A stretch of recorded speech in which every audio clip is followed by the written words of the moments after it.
Kalau kamu mau mengekstrak satu tetes minyak mawar murni, kamu nggak bisa cuma menyirami bunganya dan berharap aromanya keluar gitu aja. Nggak bakal bisa. Kamu harus ambil ribuan kelopak mawar itu, masukin ke dalam mesin, Terus menghancurkannya kan, di bawah tekanan yang luar biasa brutal, sampai bentuk aslinya sama sekali nggak tersisa. Betul banget. Atau buat kamu yang suka ngopi, secangkir espresso dengan krema yang sempurna itu cuma bisa tercipta kalau air panas ditembakkan menembus ampas kopi dengan tekanan tinggi. 9 bar biasanya. Tepat, 9 bar.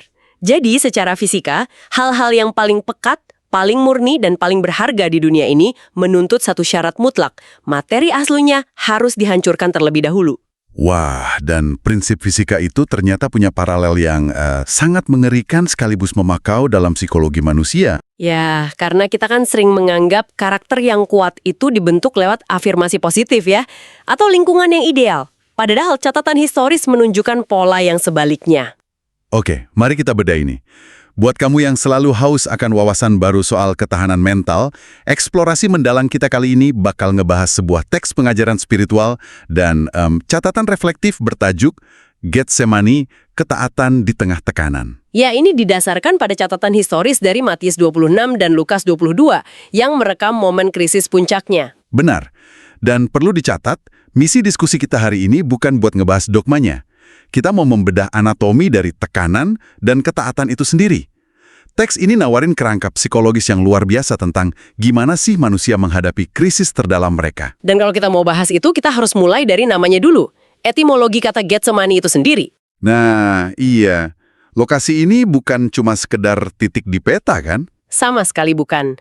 Getsemani itu dari bahasa Aram, Gat Shemanim. Secara harfiah artinya tempat memeras minyak. Tempat memeras minyak. Wow. Iya, di tempat itu banyak pohon zaitun dan batu-batu gilingan raksasa. Cara kerjanya itu simpel tapi brutal. Buah zaitun ditaruh di bawah batu silinder besar, terus batunya digulingkan berulang kali sampai buahnya hancur. Sampai minyaknya benar-benar keluar. Jadi ini metafora yang sangat jelas ya. Presisi. Ini adalah tempat di mana ego dihancurkan dan ketaatan dilahirkan. Kontras banget sama tempat pelayanan yang penuh sorotan. Ini tempat tersembunyi buat pergumulan terdalam.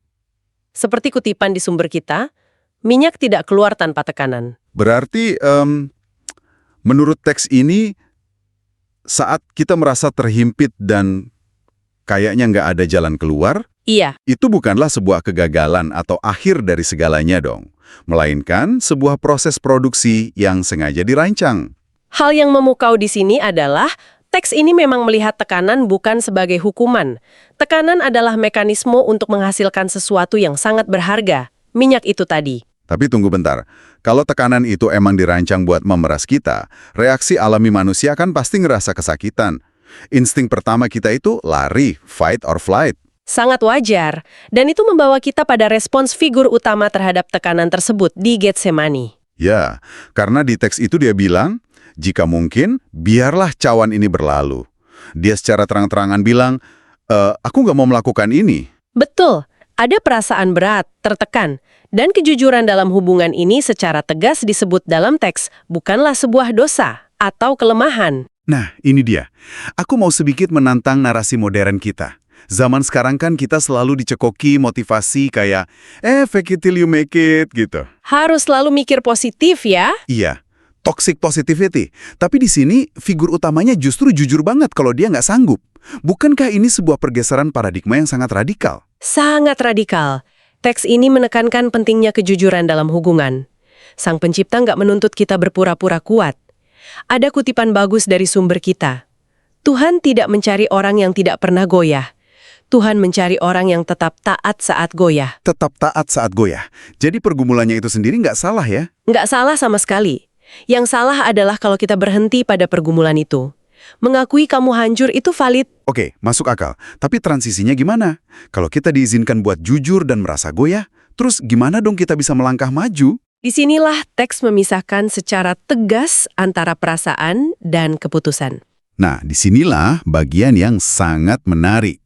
Anatomi keputusan. Iya, karena momen penentuannya ada pada kalimat, bukan kehendakku, tetapi kehendakmu. Ketaatan sejati, yang ternyata nggak bergantung pada perasaan, situasi, atau kenyamanan. Murni sebuah keputusan hati. Ketaatan sering banget disalahartikan kan? Banget. Orang mikir ketaatan itu kayak kepatuhan yang buta, dilakukan sambil senyum lebar, padahal kenyataannya bayangin aja kayak atlet profesional gitu. Gimana tuh analoginya? Atlet yang harus bangun jam 4 pagi, alarm bunyi, di luar dingin banget, hujan. Dan badan mereka pasti masih sakit semua bekas latihan kemarin. Perasaannya pasti menolak 100%. Persis.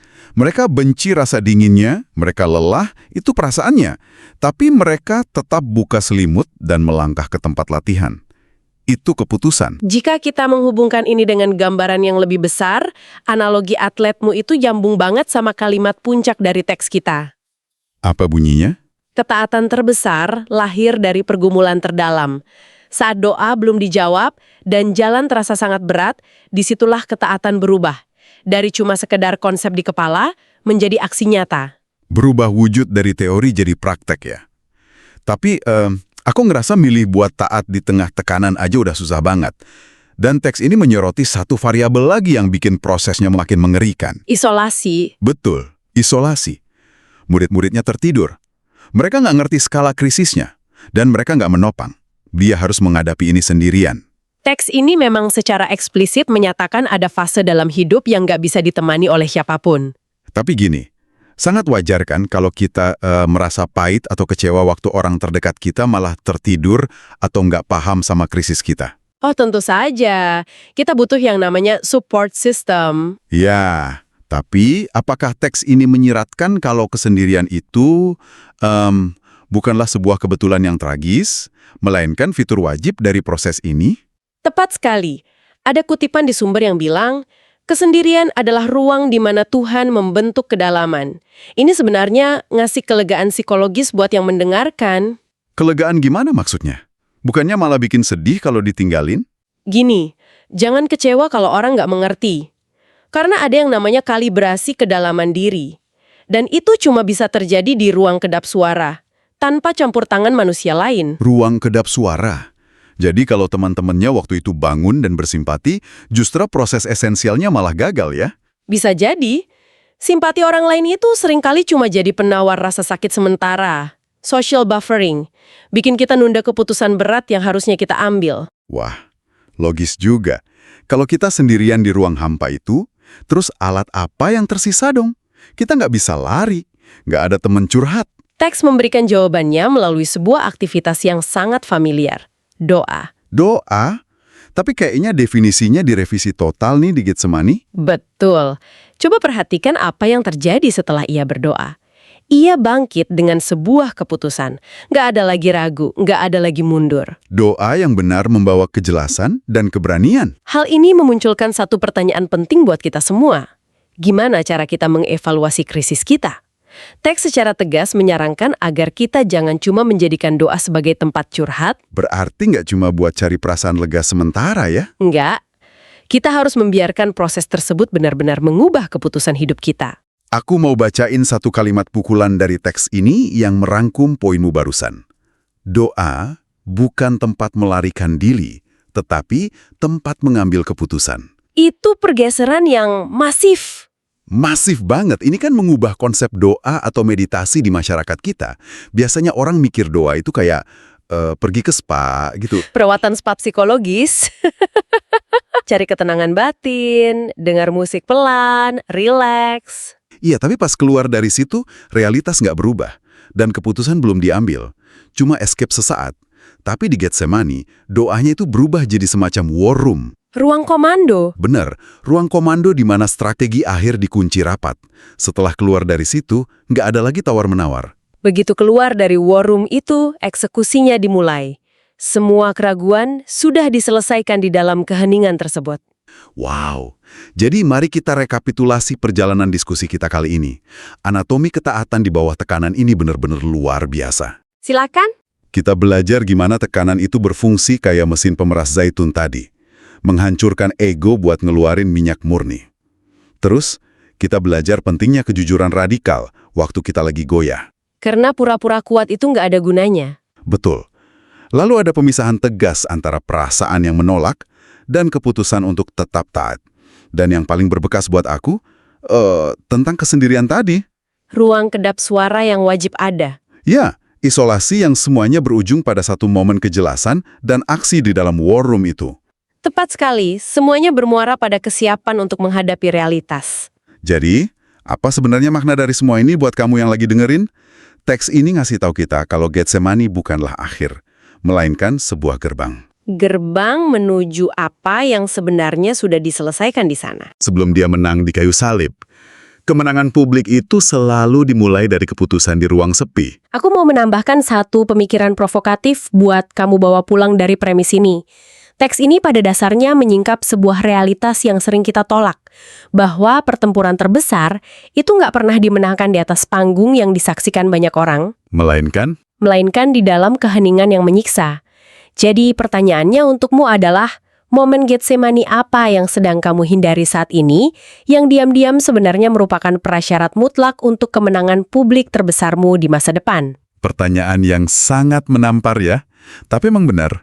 Kadang krisis yang paling pengen kita hindari justru adalah pabrik tempat keberhasilan kita lagi diproses.